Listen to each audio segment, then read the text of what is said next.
Yeah, yeah. All right. Sorry to cut that off. All right. Hopefully, hopefully she don't stab you, nigga. You understand what I'm saying? Like, So you don't gotta take it serious if you don't pay no bills? no, when I say it and if it makes sense. Here we go. Yo, let me know when you're ready to put both of We- them on this couch. Yeah, word. That's what I'm saying. It's like, he's next. You good with this mic, right? Yeah, you good to go. Boom. All right. 2. All right. I'm going to start with. Today we're joined with our special guest, Chris Blanco, talented musician and songwriter. Blanco, thank you for joining us. Man, I appreciate it. I got to send him in the room before I get in so he could, like, set it up for me. Yay, you already I like know. that intro. Tell us a little bit about what you got going on. I got some questions for you, but, Man, right now, just gearing up. Got some projects in the mix. Some light travels within the state, back and forth, working with a couple of different artists. But we'll get into it. Okay. All right, so let's just go straight in. Now, Chris, you mentioned that your music was your escape from the stresses and weights of the world, right? Tell me, how has music helped you navigate the challenges that you faced growing up in a rough neighborhood? BX, baby, BX. Yeah, shout out to the Bronx, South Bronx, 169. Hey, 70 oh, Southwest. you heard Let him. me put a polo shirt on. Hey.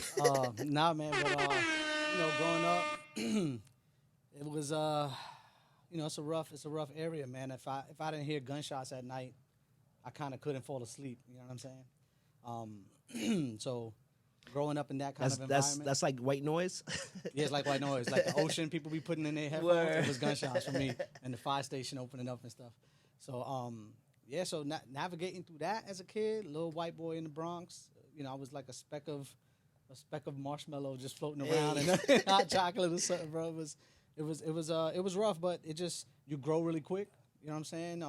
You got to be mindful of your surroundings, mindful of how you interacting with people. Yeah. And by 12, 13 years old, you like 18, 19. You know what I'm saying? Yeah. It's people skills. So.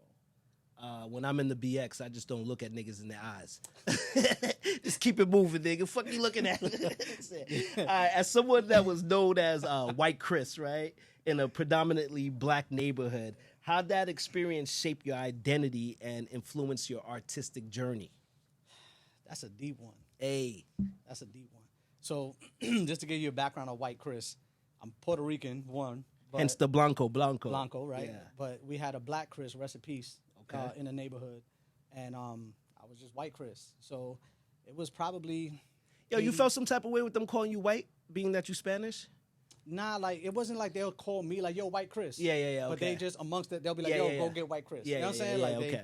they knew. And Some hood shit. Yeah, just some Yeah, hood yeah, shit. I got Like, you. but I didn't really feel no type of way, bro. I didn't feel no like, I don't even know how to say it. Like, I didn't feel like a white boy. I just Yeah. felt like I was from the hood, just right with them. Yeah, you know, just white and, Chris. Yeah, in a very early age, I was like damn near adopted by, West Indian and Yeah. all my people from the islands that Yeah. all lived in the neighborhood, and they just birthed me into the culture real young, man. Like, I didn't know anything else. All right. Like in my elementary school, we was singing like the Black National Anthem and shit. It Yeah. was like, it was just normal. You know Yeah. what I mean, for me coming up. They won't do that shit now. Hell no. Can you share a specific moment or experience that made you realize that the songwriting was your true passion? Yeah, well, I think that's fast forwarded to like more recently. Okay. About 10, 12 years ago, I signed a publishing deal with a publishing company. Okay. And focused on songwriting in that moment. I was writing for a gospel artist. Okay. So just the creative process, because at first they asked, hey, can you write for me? And I'm like, man, I don't know how to write for anyone else but me. Yeah. But accepted that challenge and said, let me see what I could do. And that just kind of like sparked a different part of my brain, like the creative process where I could be this gospel artist, talking. I have a process, working with artists and get into their heads a little bit. And it opened up like a whole world opportunity for me. I write whatever right now. Nice. How did that shift in focus impact your career and creative process? I think the career impact was, I got kids. Mm-hmm. They was not a fan of the travel. Neither was my wife. Yeah. And then after traveling a little bit, neither was I. You know what I'm saying? Like running in different airports. Yeah. And Yeah. It's not too fun. It's taxing for sure. Yeah, so I mean, the songwriting it gave me an ability to one stay local and work on different projects at the same time, and you know that spark right there allowed me to say, okay, I can work with several artists versus trying to do one song, perform it 100 times at different shows. Yeah. So it just I don't know, it kind of reinvigorated the passion for music. Dope. You know, because I was able to touch different kind of genres at the same time. So I was doing a little research on you. So working with multi-platinum producers and, you know, Grammy and Latin Grammy nominated artists and producers must have been an incredible experience. How was collaborating with such talented individuals? How has that influenced you as a vocal producer and songwriter? Man, first shout out Amadeus Platinum Boy, shout out Adam Perez, shout out Tone World. These guys are all, you know, multi-platinum, Grammy nominated. You know, Okay. Just talented people. And being in the room with them on the creative side, I just felt like I was, you know, I got to punch up here. You know what I'm saying? So first session with one of these guys was like, I'm used to hearing a track and then writing to it. They like play a little piece of a drum beat, and then they like, you got something? I'm like, oh damn, I got to step up because I'm not even knowing where it's going right now. So that creative process just turned me into a beast at that point. So working with Adam Perez, Latin Grammy nominated producer, he asked me for a salsa song one time. I never wrote no salsa music before, so I said let's try my hand at it. You know what I mean? And just accepting challenges and continuing growing. So it's broadened my horizons for sure. You know, it puts me where I'm at right now. That's what's up. Is there any songs we should be looking for out there, or that we would know, or is that under wraps? Not yet. There's something out there. There's a couple things out there.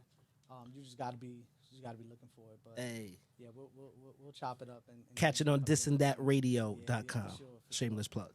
All right. What do you find most fulfilling about your work as a vocal producer and songwriter? Man, vocal production, just first building a bond with the artist, and you know, it's about trust. Like, you're an artist, you go into a studio, you've written this record, you've performed it in your house or wherever you're writing at, and you think, you know, it's like your baby. You know what I mean? So first, I got to walk in there and say, hey, your baby needs to be tweaked. You know what I'm saying? Yes, first. yeah. And do you think? Sorry to cut you off. Do you find that, you know, like you said, it's their baby, right? Yeah. And then you coming in as another guy, right? Yeah.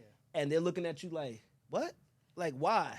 So, Or they just have to trust your vision. I mean, it's like I walk in the studio session, every studio session, regardless if it's somebody that I worked with in the past or just someone new. It's kind of I walk in with, hey, my goal here is to make the best record possible.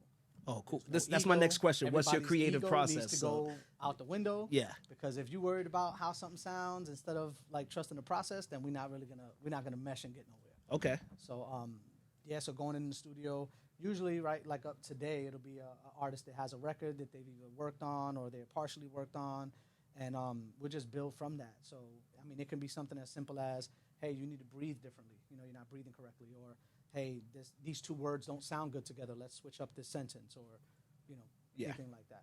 But It's the little things. yeah, it's little things, and up until writing for people and writing with people, you know. So The breathing is crazy. I was doing karaoke yesterday with the family. yeah. Somehow I got into Shy. Oh damn. Okay. Listen, I respect you guys, man. I was about to die halfway through it, and I was like, there's still more? What's going on? Yeah. You didn't get to the second verse. Oh, man, it was over. As a vocal producer, what do you believe is the key to bringing out the best in an artist's voice and capturing their unique essence in a recording? So, fear needs to be like addressed and pushed out the way. So Okay.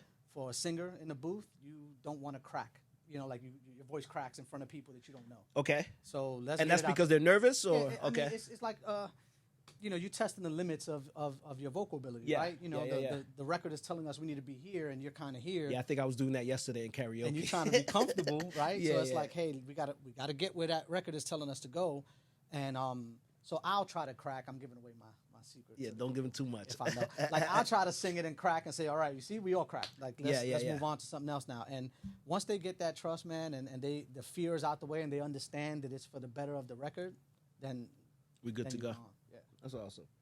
I could only assume that you deal with a lot of pride with these guys, right? Because they're artists, so they're like, bro. Not my current, the crew that I'm working with right now. The Okay. team, up at the beginning, it was just like, we don't know each other. Yeah. So it's kind of, how do I approach you, and how are you gonna respond? I'm already waiting for the the pit bull to Yeah, you know what I'm yeah, saying? yeah. Like man, this is my record or whatever. But the team I'm working with right now, we've bonded, and we're doing some great stuff together. Awesome. Now, with that being said, how do you balance your own artistic aspirations with the demands and responsibility of being a vocal producer and songwriter for others? Because at some point, you got to say, all right, it's about you now, and not like you putting Blanco, the artist, to the side, right? So I think at one point I did that, where it was like the creative process became so fun that it was like I was chasing that. Okay. So a couple of records that you've heard have been made and just kind of sitting. Okay. So it was like, all right, I can get back to that. I already know what to do with this. Let me explore this, because it's the passion is driving me there. Okay. But I think once you're in a creative zone, like we doing a record together, I may go home that night, hear a guitar line, and write a whole record. You know what I'm saying? So it's never really a pause.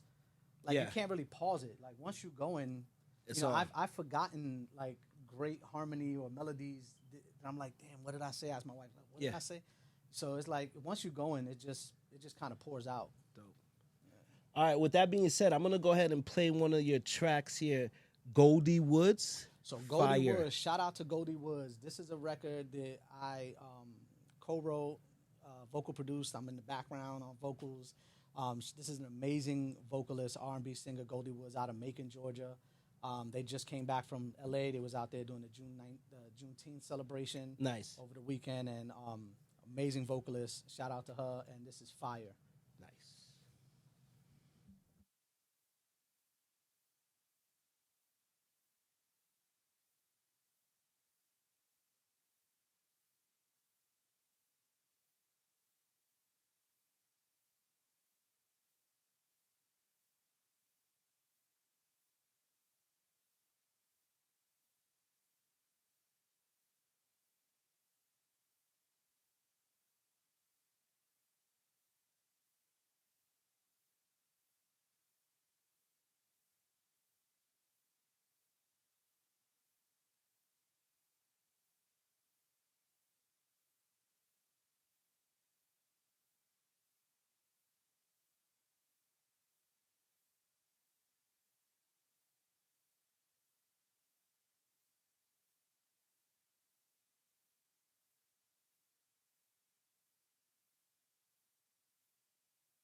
No, no.